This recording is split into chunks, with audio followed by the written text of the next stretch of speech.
গৃহে ভগবান বাস করলে এই লক্ষণগুলো দেখা যায়। মানুষ ঈশ্বরকে খুশি করার জন্য অনেক পুজো পাঠ করে। তারা সকাল সন্ধ্যা প্রদীপ জ্বালিয়ে ভগবানের উদ্দেশ্যে নৈবেদ্য নিবেদন করে, যাতে তাদের উপর ঈশ্বরের আশীর্বাদ থাকে এবং তাদের জীবনে কোনো ধরনের সমস্যায় পড়তে না হয়। আমরা সবাই জানি যে আমাদের পূজা পাঠে ভগবান সন্তুষ্ট হন, কিন্তু আপনি কি জানেন যে তিনি আমাদের এই বিষয়ে ইঙ্গিতও দেন? আসুন জেনে নিই সেই ইঙ্গিত সম্পর্কে, যা আপনাকে বলে দেবে যে আপনার ওপর ঈশ্বরের বিশেষ আশীর্বাদ রয়েছে। তাই বন্ধুরা, দয়া করে ভিডিওটা সম্পূর্ণ দেখবেন, স্কিপ করবেন না। আর ভিডিওটা দেখে যদি ভালো লাগে তাহলে অবশ্যই সকলের সাথে একটু শেয়ার করে নেবেন। আর আমি আমার দর্শক বন্ধুদের সবসময় বলে থাকি যে ভালো জিনিস শেয়ার করলে ভালো ফল প্রাপ্তি হয়, আর সেটা যদি ভগবানের জিনিস হয় তো ভগবান আপনাকে দুহাত ভরে আশীর্বাদ করবে। আমরা তো সকলেই তার দাস, আর আমরা তো পৃথিবীতে এসেছি তার নাম প্রচার করতে, তার লীলা সকলের মাঝে ছড়িয়ে দিতে। তাই সকলের সাথে শেয়ার করে নিন। এবার চলুন সংকেতগুলো সম্পর্কে জেনে নেওয়া যাক। 1 নম্বর হলো, আপনি যদি রাতের ঘুমের মধ্যে বারবার স্বপ্ন দেখেন এবং আপনার স্বপ্নে মন্দির, ঈশ্বরের মূর্তি বা ছবি দেখেন, তাহলে এর মানে হলো আপনার উপর ঈশ্বরের আশীর্বাদ রয়েছে। এছাড়াও এমন হয় যে আপনি কোনো বড় কাজ করার জন্য এগিয়ে যান, কিন্তু তার আগে আপনার মনে কিছু সন্দেহ আসে। সবকিছু ঠিকঠাক থাকা সত্ত্বেও এমন কিছু ঘটে যা আমাদের সেই সিদ্ধান্ত নিতে বাধা দেয়। এর মানে হচ্ছে ঈশ্বর আপনার সাথে রয়েছে এবং আপনার ভালোর জন্য আপনাকে সেই কাজ করতে বাধা দিচ্ছে। 2 নম্বর হলো, ধনী বা দরিদ্র যাই হোক না কেন, ঈশ্বরের আশীর্বাদ প্রাপ্ত লোকেরা সর্বত্র সম্মান পায়। এছাড়াও যদি কেউ কম পরিশ্রমও করে সফলতা অর্জন করে, তবে তা ঈশ্বরের কৃপার লক্ষণ। ঈশ্বর তাদের সকল সমস্যা থেকে রক্ষা করেন। যাদের ওপর ঈশ্বর খুশি হয় তারা সব অবস্থায় সুখী থাকে। তাদের জীবনে যত দুঃখই আসুক না কেন তারা সবসময় সুখী থাকে। তিনি সহজেই প্রতিটি অসুবিধা জয় করেন। 3 নম্বর হলো, যারা সুস্বাস্থ্যের অধিকারী তাদের ওপর ঈশ্বরের বিশেষ আশীর্বাদ রয়েছে। খারাপ স্বাস্থ্য শুধুমাত্র আপনার শরীরকে প্রভাবিত করে না, বরং অনেক আর্থিক ক্ষয়ক্ষতিও করে। তাই যাদের শরীর সুস্থ তাদের নিজেদেরকে ভাগ্যবান মনে করা উচিত। এছাড়াও আপনি যদি উপযুক্ত জীবনসঙ্গী পেয়ে থাকেন তবে এটিও শুধুমাত্র ঈশ্বরের কৃপাই সম্ভব। একজন ভালো জীবনসঙ্গী আপনার সারা জীবনকে সুখী করে তুলতে পারে, কিন্তু আপনি যদি একজন খারাপ জীবনসঙ্গী পেয়ে থাকেন তবে আপনার পুরো জীবন চলে যায় মারামারি আর ক্লেশের মধ্যে। 4 নম্বর হলো, মানুষের সন্তান যদি বাধ্য হয় তাহলে এটাও ঈশ্বরের আশীর্বাদ। নইলে আজকের যুগে অধিকাংশ মানুষই তাদের সন্তানদের কারণে অসুখী। এছাড়াও যারা ন্যায় অন্যায়ের পার্থক্য করার ক্ষমতা রাখে তাদের ওপরেও ঈশ্বরের আশীর্বাদ রয়েছে। 5 নম্বর হলো, যে বাড়িতে দেবী লক্ষ্মী আসেন সেই বাড়ির মানুষের খাদ্যাভ্যাসের পরিবর্তন শুরু হয়। কথিত আছে যে এই ধরনের বাড়িতে মানুষ কম ক্ষুধার্ত বোধ করে। বিশেষ কথা হলো, এই ধরনের মানুষের কাছে কম খাবারও যথেষ্ট মনে হয়। এছাড়াও এই ধরনের বাড়ির লোকেরা মাদক ও আমিষ খাবার থেকে দূরে থাকতে শুরু করে। 6 নম্বর হলো, ধন সম্পদের দেবী মা লক্ষ্মী পরিষ্কার পরিচ্ছন্নতা খুব পছন্দ করেন।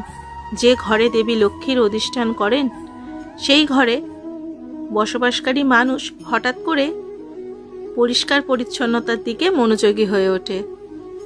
7 নম্বর হলো, হিন্দু ধর্মে শঙ্খকে গুরুত্বপূর্ণ স্থান দেওয়া হয়েছে। শুধু তাই নয়, শঙ্খ ধ্বনিকেও অত্যন্ত শুভ বলে মনে করা হয়। তাই পূজায় বা কোনো শুভ কাজে যাওয়ার আগে বা কোনো কিছু সূচনার আগে শঙ্খ বাজানো হয়। তাই আপনি যদি সকালে স্বপ্নে শঙ্খধ্বনি শুনতে পান তবে তা একটি শুভ লক্ষণ। এর অর্থ ঈশ্বর আপনার বাড়িতে প্রবেশ করেছে। এছাড়াও 8 নম্বর হলো, টানা 3 দিন ঘর থেকে বের হওয়ার সময় যদি নীলকণ্ঠ পাখি দেখেন তাহলে বুঝবেন ভগবান আপনার কথা শুনেছে। এবং আপনার বড় ইচ্ছা শীঘ্রই পূরণ হতে চলেছে। নীলকণ্ঠ পাখির দেখা মহাদেবের আশীর্বাদের লক্ষণ। এছাড়াও যদি আপনার বাড়ির সামনে সাদা গাভী প্রায় আসতে শুরু করে বা কোনোদিন আপনার বাড়ির সামনে সাদা গাভী এসে তার বাছুরকে দুধ খাওয়ায়, তবে এটিও আপনার ওপর দেবদেবীর আশীর্বাদের একটি স্পষ্ট চিহ্ন। এটি বলে যে আপনার পূজা এবং প্রার্থনা সফল হয়েছে, আপনার জীবনের সমস্ত সমস্যা দূর হতে চলেছে। ঈশ্বর আপনার সমস্ত কষ্ট ও খারাপ দিনগুলি শেষ করতে চলেছে। 9 নম্বর হলো, যদি আপনার বাড়ির প্রধান প্রবেশদ্বারের পাশে পাখি বাসা বাঁধে, তবে এটিও একটি খুব শুভ লক্ষণ। এটি একটি প্রমাণ করে যে আপনার পূজা সফল হয়েছে। ভুল করেও পাখি এবং তাদের বাচ্চাদের হয়রানি করবেন না, বরং তাদের জন্য খাবার এবং জল রাখুন। এছাড়াও আপনি যদি পূজা করতে করতে এতটাই আবেগপ্রবণ হয়ে পড়েন যে আপনার চোখ থেকে অশ্রু ঝরতে শুরু করে, তবে এটিও একটি লক্ষণ যে ঈশ্বর আপনার হৃদয়ের কান্না শুনেছে। আর 10 নম্বর হলো, যদি সকালে পূজা করে ঘর থেকে বের হন, একদল বানর দেখতে পান, তাহলে আপনার পূজা সফল হতে চলেছে এবং ভগবান আপনার প্রতি সদয়। সেই বানরদের খাবার দেওয়ায় আপনার সামর্থ্য মতো চেষ্টা করুন। এছাড়াও যদি আপনি কোনো ধূপকাঠি বা রুম স্প্রে বা কোনো কৃত্রিম সুগন্ধি ব্যবহার না করেও আপনার ঘরে সুগন্ধ এবং সতেজতা অনুভব করেন, তবে বুঝবেন যে ঈশ্বরের আশীর্বাদ আপনার উপর রয়েছে এবং আপনার দিনগুলি যত তাড়াতাড়ি সম্ভব পরিবর্তন হতে চলেছে। নাম্বার 11 হলো, পূজার সময় বাড়িতে অতিথির আগমন ও ঈশ্বরের আশীর্বাদের লক্ষণ। অতিথি যদি উপহার নিয়ে আসে, তাহলে এটা স্পষ্ট লক্ষণ যে ভগবান আপনার পূজা গ্রহণ করেছেন। এছাড়াও পূজার সময় প্রদীপের শিখা যদি সোজা উপরে উঠতে থাকে, তাহলে বুঝবেন আপনার পূজা সফল হতে চলেছে এবং ভগবানের কৃপায় আপনার দুঃখের দিনগুলি শীঘ্রই শেষ হবে। নাম্বার 12, কোনো ব্যক্তি যদি রাত 3টার পর হঠাৎ করে বারবার জেগে ওঠে, তাহলে তাকে তুচ্ছ মনে করবেন না। এই চিহ্নগুলি খুবই শুভ বলে মনে করা হয়। এমনটা বিশ্বাস করা হয় যে রাত 3টের পর দিব্য শক্তি জাগ্রত হয়। রাত 3টের পর দেবদেবীর কাছে চাওয়া বর কখনোই খালি যায় না। ঈশ্বর অবশ্যই আপনার প্রার্থনা শুনেন। তাই পারলে সেই সময় উঠে পড়ুন, তারপরে স্নান সেরে ভগবানের পূজা অর্চনায় মন দিন। 13, হিন্দু ধর্মে পেঁচাকে অত্যন্ত গুরুত্বপূর্ণ মর্যাদা দেওয়া হয়েছে। পেঁচাকে দেবী লক্ষ্মীর বাহন হিসেবেও বিবেচনা করা হয়। তাই বাড়িতে পেঁচা দেখলে তা অত্যন্ত শুভ লক্ষণ বলে মনে করা হয়। বাড়িতে পেঁচা দেখলে বুঝবেন শীঘ্রই দেবী লক্ষ্মী আপনার বাড়িতে আসছেন। নাম্বার 14, যদি ঈশ্বর আপনাকে ভালোবাসেন, তবে তার প্রথম লক্ষণ হলো আপনি যা কিছুই করবেন তাতে আপনি ব্যর্থ হবেন।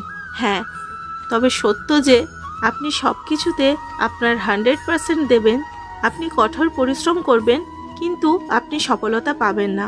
আপনার চোখ না খোলা পর্যন্ত এটি বারবার ঘটবে। নাম্বার 15, দ্বিতীয় লক্ষণ হলো আপনার নিজের ওপর যে আস্থা আছে তা শেষ হয়ে যাবে। ঈশ্বর যখন আপনার সাথে থাকেন, তখন আপনি সম্পূর্ণ একা বোধ করবেন। প্রিয় শ্রোতা বন্ধুরা, আপনি কি এমন কোনো লক্ষণ দেখতে পান? কমেন্টে অবশ্যই লিখে জানাবেন। আর ভিডিওটা দেখার জন্য অসংখ্য ধন্যবাদ। ভালো লাগলে লাইক ও শেয়ার করার একটা অনুরোধ রইল। সকলে ভালো থাকবেন, সুস্থ থাকবেন এবং সর্বদাই ভগবান শ্রীকৃষ্ণকে স্মরণে এবং সঙ্গে রাখবেন। ধন্যবাদ।